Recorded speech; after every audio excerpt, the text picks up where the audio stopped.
जय हिंद दोस्तों। आशा करते हैं आप खुशी होंगे, खुशहाल होंगे, आपका परिवार भी खुश होंगे। ठीक है दोस्तों, तो हमने पॉलिटी और मैथ का जिस तरीका से हमने स्टार्ट किया और हम रुकने वाले नहीं है दोस्तों। हम पूरा चैप्टर को खत्म करेंगे। Physics, chemistry, biology, polity, economics, history, history में मेडिएवल हिस्ट्री, एंशिएंट हिस्ट्री और मॉडर्न हिस्ट्री, साथ ही बायोलॉजी, फिजिक्स और केमिस्ट्री पूरा विषय खत्म करेंगे। साथ ही साथ आपको बिहार सचिवालय का सेट प्रैक्टिस भी कराएंगे और आने वाले दिनों में कोई भी अगर ऐसा एग्जाम होता है जिसका कि हम जैसे रेलवे वगैरह का, हम खुद रेलवे के एम्प्लॉय हैं, मतलब कि जो जॉब उसमें हो गई है, तो हम उसका भी सेट प्रैक्टिस करवाएंगे और थोड़ा अपना एक्सपीरियंस को आप लोगों के साथ साझा करेंगे। तो आज हम जीव विज्ञान स्टार्ट करने वाले, साइंस का एक पोर्शन स्टार्ट किए हैं। आशा करते हैं आप लोग बेहतर तरीका से समझेंगे। जिस तरीका से हमारे पहले के वीडियो को आप लोगों ने प्यार दिखाया तो हम बहुत अच्छा फील किया और कहीं ना कहीं आप ही लोग का प्यार से हमें इतनी हिम्मत मिली कि हम सोचे कि इस क्षेत्र में हम कुछ अच्छा कर सकते हैं। तो जो भी मेरा वीडियो देख रहे हैं कृपया कर सपोर्ट करें, क्योंकि मेरा अभी पता है कि अभी मेरा व्यूज 10, 5, 20 ऐसे जाता है। तो कहीं ना कहीं हम हर किसी की इच्छा होती है, ऐसा नहीं कि मेरा व्यूज हजारों लाखों में जाए, लेकिन 100 व्यू चल जाए, 150 व्यू चल जाए। फिलहाल तो यही सोच है और आप लोग अगर हेल्प करेंगे तो जरूर ये चीज संभव हो सकती है। ठीक है, हम अपना जानते अच्छा से अपना आपको भाई बहन मान के अच्छा से मतलब कि बताने का कोशिश करते हैं और हम दिल से आपको बताना चाहते हैं। कोई भी चीज अगर हमसे गलती होती है तो मुझे खुद बुरा लगता है। आप लोग का प्यार बहुत मिला है, लेकिन सपोर्ट और कीजिए। शुरुआत के दिनों में आप ही लोग जो है सो है। ठीक है, तो हम लोग आज जीव विज्ञान स्टार्ट करने से पहले एक शायरी को मतलब आपके सामने प्रस्तुत करते हैं। ठीक है, आशा करते हैं ये शायरी आपको मोटिवेट करेगा। शायरी यहाँ पे लिखा हुआ भी है। ठीक है, ख्वाहिशों से बंधा इंसान एक जिद्दी परिंदा है। क्या कह रहा है दोस्तों? ख्वाहिशों से बंधा इंसान एक जिद्दी परिंदा है, उम्मीदों से ही घायल है, उम्मीदों पर ही जिंदा है। इसका अर्थ समझेंगे। देखिए, हर इंसान की ख्वाहिश होती है जिसको कि आप लोग इच्छा कहते हैं। हर इंसान की ख्वाहिश होती है कि वो कुछ ऐसा करे वैसा करे। कहीं ना कहीं ख्वाहिशों से इंसान बंधा होता है और उसको पूरा करने के लिए अंदर में एक जिद पाले रहता है। यही करा कि ख्वाहिशों से बंधा इंसान एक जिद्दी परिंदा है, उम्मीदों से ही घायल है। आप किसी तरीका का उम्मीद करते हैं, मान के चले कि आपने उम्मीद किया कि अगला मंथ हम कमा के एक बाइक लेंगे, लेकिन आप नहीं ले पाए, घायल हो गए। कहने का मतलब आपकी उम्मीद पूरा नहीं हुआ तो आप घायल हुए, लेकिन फिर भी एक उम्मीद है कि इस मंथ नहीं हुआ, अगला मंथ हम बाइक लेंगे। अंदर में एकदम जिद्दी इंसान की तरह उम्मीद किए हुए हैं। उम्मीद टूटा, उम्मीद से घायल हुए, लेकिन उम्मीद नहीं छोड़ना है दोस्तों। कौन कहता है कि पानी को हाथ में जमा नहीं सकते? ठीक है, या मतलब छन्नी में जमा नहीं सकते। आपको उस वक्त तक इंतजार करना होगा जिस वक्त पानी बर्फ के रूप में बन जाए। तो इंसान कुछ भी कर सकता है, बस उसको उतनी धैर्य की आवश्यकता होती है। तो बिना समय गवाए हम आज जीव विज्ञान यानी कि बायोलॉजी की चर्चा करती है। देखिए, आप देख पा रहे होंगे कि बायोलॉजी दो शब्द से मिलकर बना है, एक बायो एक लॉजी। बायो का अर्थ होता है जीवन यानी लाइफ। ठीक है, यहाँ पे लिख देते हैं लाइफ। और लॉजी का अध्ययन होता है अध्ययन। ठीक है, ऐसे लोगेस से बना है, बायोस से बना है। तो बायो मतलब लाइफ, ठीक है, और लोगोस बने अध्ययन। अध्ययन को हम इंग्लिश में क्या कह सकते हैं? स्टडी। तो सिंपल भाषा में हम लोग क्या कहेंगे? Study of life is a biology.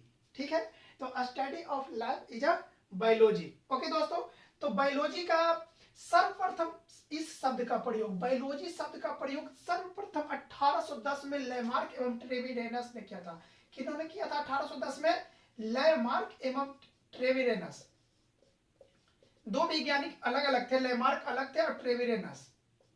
ठीक है दोस्तों, लेकिन लेमार्क एवं ट्रेविरेनस को बायोलॉजी का पिता या बायोलॉजी का जनक नहीं माना जाता। ऐसा क्यों?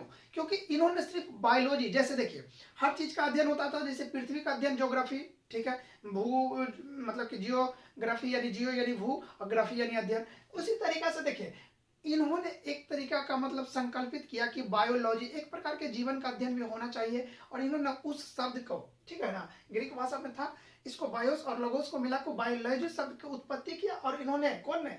लेमार्क और ट्रेविरेनस ने सन 1810 में बायोलॉजी शब्द का प्रयोग किया। लेकिन इन्होंने बायोलॉजी में किसका अध्ययन होगा, कैसे अध्ययन होगा, इन्होंने विस्तृत जानकारी नहीं दी। अतः इनको बायोलॉजी का जनक नहीं माना जाता। ओके दोस्तों, सर्वप्रथम बायोलॉजी शब्द को किसने दिया? लेमार्क एवं ट्रेविरेनस ने। लेकिन बायोलॉजी का जनक इनको नहीं माना जाता। ओके दोस्तों, तो अब हम समझेंगे कि बायोलॉजी का जनक किन्हें माना जाता है। तो एक व्यक्ति थे अरस्तु। आपको हमने क्या बताया था कि पॉलिटी का जनक भी अरस्तु को कहा जाता है। ओके दोस्तों, ठीक है। सुकरात के चेला कौन थे? प्लूटो। प्लूटो के चेला अरस्तु थे। अरस्तु के चेला सिकंदर महान। तो इन्हीं अरस्तु क्या क्या क्या का मतलब कि पॉलिटी के भी जनक हुए थे और बायोलॉजी का भी जनक हुए, क्योंकि बायोलॉजी के क्षेत्र में इन्होंने अपनी विस्तृत जानकारी दी। साथ ही साथ इन्होंने बताया कि बायोलॉजी को अध्ययन हम किस प्रकार से करेंगे और बायोलॉजी के तहत हम कैसे कैसे इसको मतलब क्रमबद्ध ज्ञान को आगे बढ़ाएंगे और पूरा विस्तृत जानकारी दिए। परंतु आपको पता होना चाहिए कि हम क्या बोले, स्टडी ऑफ लाइफ। लाइफ यानी जीवन। जीवन किसका होता है दोस्तों? सजीव का जीवन होता है, ठीक है। निर्जीव तो पड़ा हुआ है, तो जीवन सजीव का होता है। सजीव भी दो भाग में आगे चलकर टूटा, एक जंतु और एक पादप में।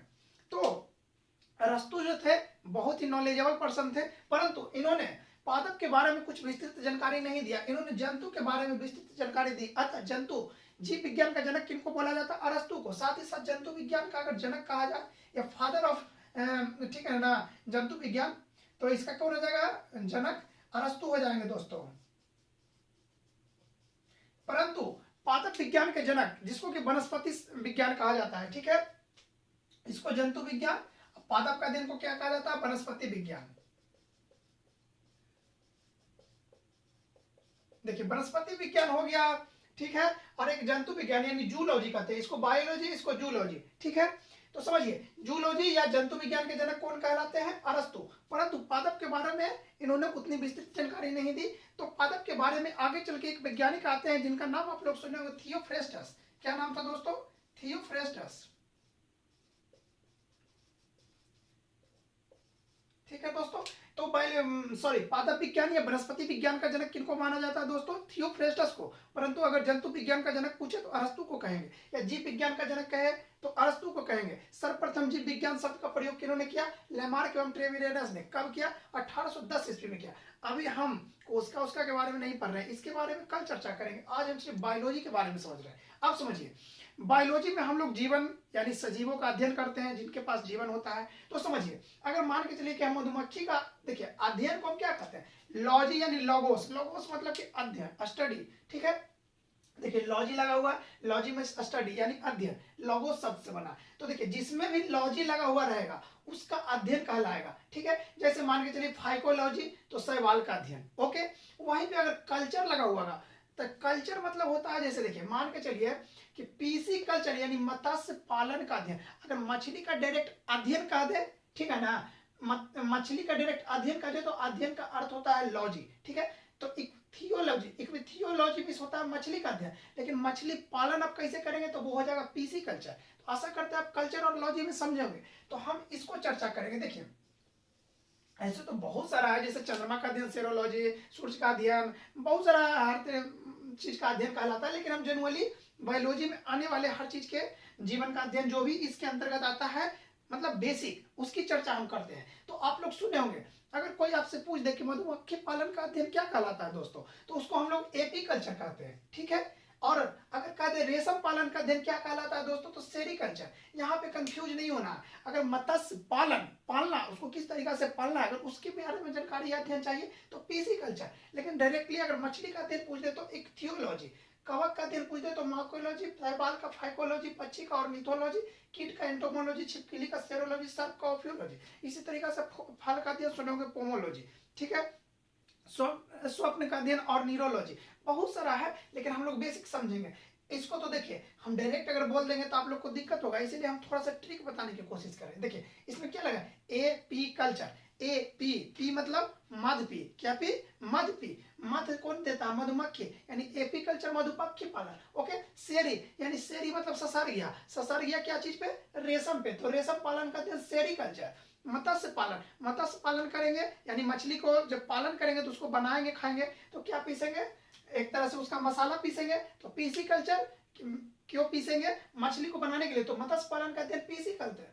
अब देखें डायरेक्ट अगर मछली का अध्ययन करना है तो आपके पापा जी क्या बोलेंगे, अगर मछली का अध्ययन करना है तो मार्केट जाओ और मछली को लेके आओ। तो आप एक थैला लेके जाएंगे, एक थियो यानी एक थैला जाएंगे, एक मछली लेके आएंगे, उसका अध्ययन करेंगे, यानी मछली का अध्ययन एक थियोलॉजी। मत्स्य पालन करेंगे तो मछली बनाएंगे, तो आप क्या करेंगे? पीसेंगे मसाला, तो पीसी कल्चर यानी मत्स्य पालन का अध्ययन। मछली का अध्ययन एक थैला लेके जाएंगे, एक थियोलॉजी। अब देखिए इसमें कंफ्यूज नहीं करना, कवक और शैवाल दोनों को अगर हम मिला दे तो ये है लाइकेन। लाइकेन सहजीवी का उदाहरण है। सहजीवी मतलब एक दूसरे के बिना रह नहीं सकते। जैसे समझिए बात को, शैवाल क्या करता है, यह मतलब प्रकाश संश्लेषण का कार्य करता है। वहीं ये शैवाल प्रकाश संश्लेषण का कार्य करता है, कवक उसको प्रकाश संश्लेषण में यूज होने वाले खनिजों का तथा जल का मतलब इसको सप्लाई करता है, और दोनों मिलके क्या कहलाता है, लाइकेन कहलाता है। जिसको कि प्रकृति में मतलब कि क्या बोलता है उसको, मतलब वायुमंडल प्रदूषित हो रहा है कि नहीं, उसका यह सूचक है लाइकेन। ठीक है ना। तो पहले समझिए कवक और शैवाल में, शैवाल जो होता है जनरली आप देखे होंगे कि समुद्र में बहुत बड़ा बड़ा जगह क्षेत्र में शैवाल हो जाता है। ठीक ना। नील हरित शैवाल के नाम सुने होंगे, क्लोरेला, बहुत सारा ऐसा है। तो देखिए समुद्र में फैलल रहता है शैवाल, तो फैलल से हो गया फाइकोलॉजी। और का बक ना कहता है कि माइक ले अबक, तो का बक क्या चीज पर बकेगा दोस्तों, माइक पर, यानी माइकोलॉजी। एकदम कंफ्यूजन नहीं होना। शैवाल का अध्ययन, शैवाल फैलल है तो फाइकोलॉजी, और कवक यानी बकबक करना है क्या चीज पर, माइक पर, तो माइकोलॉजी। आशा करते हैं आप लोग समझोगे। ठीक है। अब पूछेगा डायरेक्ट, इसको पच्चीस ने पहले कीट के समझते हैं। कीट को इंग्लिश में कहते हैं एंट, एंटोमोलॉजी। कीट का अध्ययन क्या हो जाएगा दोस्तों, एंटोमोलॉजी। अब हो गया देखिए ये हम याद कर लिए। अब समझिए सांप रहेगा, सांप का अध्ययन करना, तो सांप को आप जाइएगा पकड़ के अध्ययन करने, तो फो अपना फन से फो करेगा, तो ओफियोलॉजी। ठीक है। ठीक है। छिपकली को देखते होंगे कि ससर ससर के दीवार पर चलता है, तो सेरोलॉजी हो गया कौन, छिपकली का अध्ययन। और मिथोलॉजी पक्षी का। ठीक है। तो अगर पक्षी का आपको अध्ययन करना है तो इसको आप थोड़ा सा याद कर लीजिए, हर चीज का ट्रिक नहीं बनाइए। और मिथोलॉजी पक्षी का अध्ययन। आशा करते हैं ये सब आप अच्छे से समझे होंगे, और आगे के क्लास में आप कंटिन्यू देखते रहेंगे। हम और अच्छा लेवल पर इस क्लास को पहुंचाएंगे। आज हम लोगों ने बेसिक जाना, एक बार फिर से हम उस शायरी को बोलना चाहेंगे कि ख्वाहिशों से बंधा इंसान एक जिद्दी परिंदा है, उम्मीदों से ही घायल है और उम्मीदों पे ही जिंदा है। ओके दोस्तों, तो आशा करते हैं आप लोग समझे होंगे। आज के लिए बस इतना ही। आज आप हर वीडियो को उतना ही प्यार दीजिएगा। जय हिंद, जय भारत।